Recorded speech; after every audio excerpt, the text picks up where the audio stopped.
Share market கத்துக்கிட்டா பணம் மட்டும் தான் வரும்னு நினைக்கிறீங்களா? நானும் அப்படித்தான் நெனச்சேன்.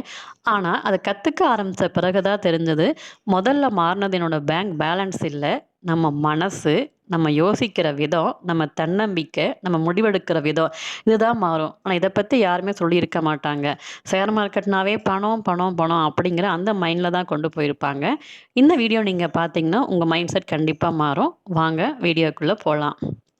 ஃபர்ஸ்ட்டு நெறைய பெண்கள் இன்னைக்கு என்ன நினைக்கிறாங்கன்னா, ஃபைனான்ஸ் அப்படின்னு சொன்னாவே, ஃபைனான்ஸா? அது நம்மளால முடியாது. அது பெரிய படிச்சவங்களுக்கு மட்டும் தான். அது ஆண்கள் மட்டுமே பார்க்குற விஷயம் அப்படின்னு இன்னைக்கும் இருக்காங்க. நானும் அப்படிதான் நெனச்சுட்டு இருந்தேன். ஆனா, ஷேர் மார்க்கெட் கத்துக்க ஆரம்பிச்ச பிறகு தான் புரிஞ்சுச்சு. ஃபைனான்ஸ் அப்படிங்கிறது கஷ்டம் இல்ல. அத நம்மளுக்கு யாரும் எளிமையா சொல்லி தரல. அதான் உண்மை. நம்ம ஃபர்ஸ்ட்டு சமையல் கத்துக்கும்போது எவ்வளோ சிரமப்பட்டுருப்போம். ஆனா, இன்னைக்கு சமையல் அப்படிங்கிறது நம்மளுக்கு லைஃப்ல ஒரு டெய்லி ஒரு ரொட்டீனாவே மாறிடுச்சு. அது மாரி தான். ஷேர் மார்க்கெட் கத்துக்க ஆரம்பிச்ச பிறகு, ஃபைனான்ஸ் அப்படிங்கிற வார்த்தை வந்து நம்மளுக்கு மிக எளிமையா போயிடும். அது வாழ்க்கையோட ஒரு ரொட்டீனா போயிடும். அதுக்கப்புறம் பார்த்தீங்கன்னா எந்த விஷயமா இருந்தாலும் கேள்வி கேட்க ஆரம்பிப்பீங்க. அதாவது முன்னாடி யாராவது நம்ம வீட்லயோ அல்லது தெரிஞ்சவங்களோ ஏதாவது இன்வெஸ்ட்மென்ட் பத்தி சொன்னாங்கன்னா, அத அப்படியே நம்பிட்டுருப்போம். ஏன் அப்படின்னா, நமக்கு அத பத்தி ஒண்ணும் தெரியாது. ஆனா, ஷேர் மார்க்கெட் கத்துக்கிட்ட பிறகு உங்களுக்கு பேசிக் நாலேட்ஜ் வந்திருக்கும். அதனால எந்த ஒரு விஷயம் சொன்னாலும், அது ஏன்? அது எப்படி? அது என்ன? அப்படின்னு கேள்வி கேட்க ஆரம்பிப்பீங்க. உண்மைய சொல்லப்போனா, அந்த கேள்வி கேட்கிற விதம் உங்களோட மைண்ட் செட்ட கண்டிப்பா மாத்தும். அடுத்த விஷயம் ஒரு இன்வெஸ்ட்மென்ட் பத்தி ஒருத்தவங்க சொல்றாங்கன்னா, அது பிளைண்டா அப்படியே நம்ப மாட்டீங்க. இந்த ஸ்கீம் நல்லா இருக்குன்னு சொன்னா, அது எப்படி நல்லா இருக்கு? அது எப்படி செயல்படுது? அது என்னென்ன மாற்றங்கள் கொண்டு வருது? அப்படின்ட்டு ஆராய்ச்சி பண்ண ஆரம்பிப்பீங்க. எந்த ஒரு விஷயமா இருந்தாலும் கண்மூடித்தனமா நம்பாம, அதுக்கு பின்னாடி இருக்க ஃபேக்ட் என்ன? அப்படின்ட்டு ரிசர்ச் பண்ற மனப்பான்மை கண்டிப்பா ஷேர் மார்க்கெட் கத்துக்கிட்டா வரும். நீங்க கத்து கத்து பாருங்க. கண்டிப்பா உங்களுக்கு வரும். இன்னொரு விஷயம். உங்களோட பயம் கொஞ்சம் கொஞ்சமா மாறும். எப்படின்னா, ஃபர்ஸ்ட்டெல்லாம் ஷேர் மார்க்கெட்ன்னு சொன்னாவே, அதான் லாஸ் ஆயிடும். அது ஒரு ஃப்ராடு, அது ரிஸ்க்கு அப்படிங்கிற மனப்பான்மை தான் வரும். ஆனா, இன்னைக்கு நீங்க கத்துக்கிட்ட பிறகு யோசிச்சீங்கன்னா, உங்களுக்கு அந்த விஷயம் வராது. ஏன் அப்படின்னா, எந்த ஒரு விஷயமும் தெரியாத வரைக்கும் தான் பயமா இருக்கும். தெரிஞ்ச பிறகு கான்ஃபிடன்ஸ் வரும். எக்ஸாம்பிளுக்கு பார்த்தீங்கன்னா, நம்ம இன்னைக்கு ஏடிஎம் கார்ட அவ்வளோ ஈஸியா யூஸ் பண்றோம். ஆனா, இதுக்கு முன்னாடி ஃபர்ஸ்ட் டைம் நீங்க யூஸ் பண்ண யோசிச்சு பார்த்துருக்கீங்களா? மிஷின்ல கார்ட போட்டிருப்போம். அத சொருகுனப்பட்டு அது கார்டு வெளிய வருமா? சிக்கிக்குமா? பணம் என்ன ஆகும்? அப்படிங்கிற பயத்திலேயே நம்ம யூஸ் பண்ணியிருப்போம். ஆனா, போக போக என்னாச்சு?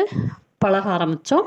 கண்டிப்பா இன்னைக்கு நம்ம அத ரெகுலரா யூஸ் பண்ணிட்டுருக்கோம். அது மாரி தான் ஷேர் மார்க்கெட் கத்துக்கிட்ட பிறகு உங்களுக்கு பயம் கொஞ்சம் கொஞ்சமா குறையும். ஃபைனான்ஸ் விஷயத்துல. நெக்ஸ்ட் பார்த்தீங்கன்னா, முடிவு எடுக்கிறதுல கொஞ்சம் பொறுமையா எடுப்போம். இப்ப உதாரணத்துக்கு, நம்ம வீட்ல பிரியாணி செய்வோம். ஒரு பாத்திரத்தில பிரியாணி செய்வோம். உடனே ரெடி ஆயிடுமா? அதுக்கு வெயிட் பண்ணுவோம். தம் பிரிக்கிறக்கு வெயிட் பண்ணுவோம். அப்பதான் அது ரொம்ப நல்லா டேஸ்ட்டா வரும். அது மாரி தான், இப்ப நீங்க ஷேர் மார்க்கெட் கத்துக்கிட்டீங்க அப்படின்னா, எந்த ஒரு முடிவையும் உடனடியா எடுக்க மாட்டீங்க. ஒரு இன்வெஸ்ட்மென்ட்னா அதுக்கு இவ்வளோ டைம் குடுக்கணும். ஒரு ப்ராஃபிட் வரணும்னா இவ்வளோ டைம் வேணும். அப்படிங்கிற அந்த டைமோட வேல்யூவ நீங்க புரிஞ்சுக்குவீங்க. அதாவது உடனடியா ரிசல்ட் எதிர்பார்த்து ஏமாற மாட்டீங்க. முடிவெடுக்கிற தன்மை உங்களுக்கு கண்டிப்பா இம்ப்ரூவ் ஆகும். நெக்ஸ்ட்டு இதுக்கு முன்னாடி நீங்க பார்த்தீங்கன்னா, ஒரு மார்க்கெட்டுக்கோ அல்லது ஒரு சூப்பர் மார்க்கெட்டுக்கோ போனீங்கன்னா, ஏதோ ஒரு பொருள் ஆஃபர்ன்னு பார்த்தா, உடனே அத எடுப்பீங்க. அது நமக்கு தேவையா? தேவையில்லையான்னு யோசிக்க மாட்டீங்க. அதே மாரி யாராவது ப்ராஃபிட்ன்னு சொன்னா, அத பத்தி யோசிக்காம அத போய் வாங்க ஆரம்பிப்பீங்க. ஆனா, இத நீங்க கத்துக்கிட்டீங்கன்னா, ஷேர் மார்க்கெட் கத்துக்கிட்டீங்கன்னா, உங்களுக்கு ஒரு ஃபீலிங் வரும். என்ன ஃபீலிங்னா, எமோஷன்ல முடிவெடுத்தா என்ன ஆகும்? தெரிஞ்ச பிறகு முடிவெடுத்தா என்ன ஆகும்? அப்படிங்கிற இந்த டெசிஷன உங்களுக்கு ஷேர் மார்க்கெட் குடுக்கும். ஏன் அப்படின்னா, ஷேர் மார்க்கெட்ல எமோஷன்ல முடிவெடுத்தா லாஸ் ஆகும். நீங்க நல்ல சான்ஸ் வந்து அத வெயிட் பண்ணி வாங்குனீங்கன்னா, கண்டிப்பா அது ப்ராஃபிட்ல வரும். அந்த ரிசல்ட்ட வந்து உங்களுடைய லைஃப்லயும் நீங்க அப்ளை பண்ணி பார்ப்பீங்க. இதையெல்லாம் விட இன்னும் முக்கியமான விஷயம், தோல்விய வந்து வேறொரு பார்வையில பார்க்க ஆரம்பிப்பீங்க. இப்ப பொதுவா நம்ம வாழ்க்கையில ஏதாவது தப்பு நடந்தா என்ன நெனைப்பாங்க? நான்லாம் இதுக்கு முடியாதவ. அதாவது எனக்கு இது ஒத்துக்காது.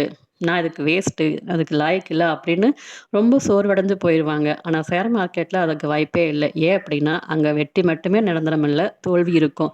சொல்லப்போனா அந்த தோல்வி தான் அடுத்த வெற்றிக்கான ஒரு படியா இருக்கும். ஏன்னா, ஷேர் மார்க்கெட்ல ஒரு ஒரு ஒரு ட்ரேடு லாஸ் ஆயிருச்சுன்னா, அதோட யாரும் ஓஞ்சிட மாட்டாங்க. அதுக்கடுத்து பண்ணா தான் சக்சஸ் வரும். ஸோ அந்த அந்த ரியாலிட்டிய வந்து உங்க லைஃப்ல அப்ளை பண்ணுவீங்க. கண்டிப்பா இந்த மைண்ட் செட் வந்து வந்து உங்க வாழ்க்கையில ஒரு வெற்றிக்கு கண்டிப்பா ஹெல்ப் பண்ணும். அப்புறம் டெய்லியும் புதுசு புதுசா கத்துக்கணும் அப்படிங்கிற ஆசை வரும். இதுக்கு முன்னாடி பார்த்தீங்கன்னா, உங்க மொபைல் எடுத்தா என்ன பண்ணுவோம்? ஆ ஷார்ட்ஸ் பார்ப்போம், ரீல்ஸ் பார்ப்போம், டைம் பாஸ் போயிட்டுருக்கும். ஆனா இப்ப வந்து நீங்க அதெல்லாம் பண்ணிட்டே இருந்தாலுமே, நம்ம ஷேர் மார்க்கெட் பத்தி ஏதாவது கத்துக்கலாமா? ஏதாவது புது நியூஸ் வந்திருக்கா? அப்படின்னு சர்ச் பண்ண ஆரம்பிப்போம். அது மட்டும் இல்லாம, ஏதாவது புதுசு புதுசா டெய்லி ஒரு குட்டி பாயிண்ட்டா தெரிஞ்சுக்கலாம் அப்படிங்கிற லேர்னிங் மைண்ட் செட் கண்டிப்பா உங்களுக்கு வரும். அது கண்டிப்பா ஆட்டோமேட்டிக் வரும். ஏன் அப்படின்னா, ஷேர் மார்க்கெட் ஒரு பெரிய உலகம். அது குட்டி குட்டியா தெரிஞ்சுக்கிறதுக்கு டெய்லியும் ஏதாவது குட்டி குட்டி நியூஸ் பார்க்க ஆரம்பிச்சுடுவோம். அதுக்கப்புறம் பார்த்தீங்கன்னா, உங்களுடைய தன்னம்பிக்கை கொஞ்சம் கொஞ்சமா வளரும். ஏன்னா, ஒரு நாள் தூங்கி எந்திச்சோனே காலையிலேயே கண்டிப்பா கான்ஃபிடன்ஸ் வந்துடாது. ஆனா, ஒவ்வொரு நாளும் ஒரு கான்செப்ட் புரியும்போது உங்களுக்கு லைஃப்ல இதுவும் ஒரு நம்பிக்கை வரும். எப்படின்னா, ஷேர் மார்க்கெட்ட ஒரே நாள்ல கத்துக்க முடியாது. நெறைய கான்செப்ட் இருக்கு. ஒவ்வொரு கான்செப்ட்டா புரிய புரிய உங்களுக்கு லைஃப்ல அத அப்ளை பண்ணும்போது, அந்த லைஃப்லயும் உங்களுக்கு ஒரு பெரிய கான்செப்ட் புரிஞ்சு ஒரு சக்சஸ் வரும். ஸோ என்ன ஆகும்னா, கொஞ்சம் கொஞ்சமா கான்ஃபிடன்ட் வந்து பில்ட் ஆகும். கடைசில நீங்களே ஒரு புது பெண்ணாவே மாறியிருப்பீங்க. இந்த வீடியோலேருந்து நான் சொல்ல வர்றது என்னன்னா, ஃபைனான்ஸ் எனக்கு தெரியாதுன்னு சொன்ன நம்ம மைண்ட் செட் மாறி, ஃபைனான்ஸா அது என்னன்னு பார்த்துடலாமே! எனக்கும் தெரியும். என்னாலயும் அதில ஆலோசனை சொல்ல முடியும். நானும் இன்னைக்கு இருக்க மாற்றங்கள்ல என்ன ஈடுபடுத்திக்க முடியும் அப்படிங்கிற தன்னம்பிக்கை வரும். இந்த விஷயங்கள் வந்து ஷேர் மார்க்கெட் கத்துக்கிட்டீங்கன்னா, கண்டிப்பா உங்களுக்குள்ளேயும் உ உருவாகும். இத பத்தி யாரும் அவ்வளவா பேசுறதில்ல. ஏன்னா மணி மைண்ட் செட்லயே கொண்டு போயிட்டாங்க. உங்களுக்கு இந்த வீடியோ பிடிச்சிருந்துச்சுன்னா, லைக் பண்ணுங்க, ஷேர் பண்ணுங்க, சப்ஸ்கிரைப் பண்ணுங்க. நெக்ஸ்ட் வீடியோல என்ன சொல்ல போறேன்னா, மைண்ட் செட் மட்டும் இல்ல, இது ஷேர் மார்க்கெட் கத்துக்கிட்டா நம்ம பணத்த எப்படி கையாளலாம் அப்படிங்கிறத பத்தி நான் ஒரு வீடியோ போடுறேன். பாருங்க. Thank you.